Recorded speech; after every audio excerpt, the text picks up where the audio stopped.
এই বিল এসেছে প্রায় 6,000 টাকার গাড়ি। তোটা ইলেকট্রিক বিল আসাতে কাস্টমার নিজেই ঘাবড়ে গেলেন যে কি করে হলো এত বিল। এটাই হচ্ছে ভোল্টাস কোম্পানি সেই এসিটি 1.5 টন, এটা হচ্ছে 3 স্টার মডেল রয়েছে। আজ কাস্টমার বুদ্ধি করে একটা স্টেবিলাইজার লাগিয়েছে যাতে ইলেকট্রিকের সমস্যা না হয়।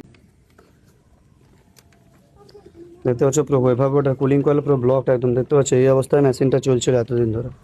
তো কাস্টমারের কমপ্লেন ছিল ঠান্ডা কম হচ্ছিল, জমেছে, তো এসিটা ঠিকঠাকভাবে কাজ করতে পারছিল না। ঠান্ডাটা যে হারে দেওয়ার কথা ছিল সে হারে দিতে পারছে না, পরে মেশিনের মধ্যে চাপ পড়ছিল যার কারণে ইলেকট্রিক বিলটা বেশি আসছিল। প্রত্যেকটা কাস্টমারের উদ্দেশ্যে একটা কথা বলবো, আপনার এসিটি যদি এইভাবে একবারও সার্ভিসিং না হয়ে থাকে, যদি 2-3 বছর হয়ে যায়, তাহলে একবার হলে এই পাম্প ডাউন সার্ভিসটি করে রাখুন। এরকম খুলে সার্ভিসিং করলে সুবিধাটা কি পাচ্ছেন, এতে আপনার ইলেকট্রিক বিল কম আসবে, প্লাস এসির কুলিং পারফরমেন্স মানে কুলিং ক্যাপাসিটি যেটা আছে সেটা অনেকটাই বেড়ে যাবে। বিশেষ করে যাদের বাড়িতে ছোট শিশু বা ছোট বাচ্চা রয়েছে তেনাদেরকে বলবো এসিটি মাস্ট বি আপনারা সার্ভিসিং করে রাখবেন। চালানোর সময় এসির মধ্যে থেকে যে হাওয়াটা বার হয় তার মধ্যে অনেক ব্যাকটেরিয়া ও ভাইরাসও থাকতে পারে, একটু সাবধানতার সহিত আপনি সার্ভিসিংটা করে রাখবেন। এরপরেও যদি আপনি মনে করেন এসিটি সার্ভিসিং করবেন না, তাহলে এরপরে যে সমস্যাটা হবে সেটা আপনি নিজেই বুঝতে পারবেন।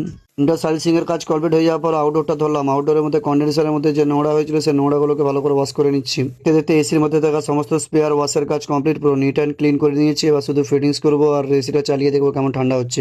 ড্রেসিং করার পর দেখতেই পাচ্ছ এভাপোরেটরটা কিভাবে ঝোঁকছে, পুরো চকচক করছে, কোনো নোংরা নেই।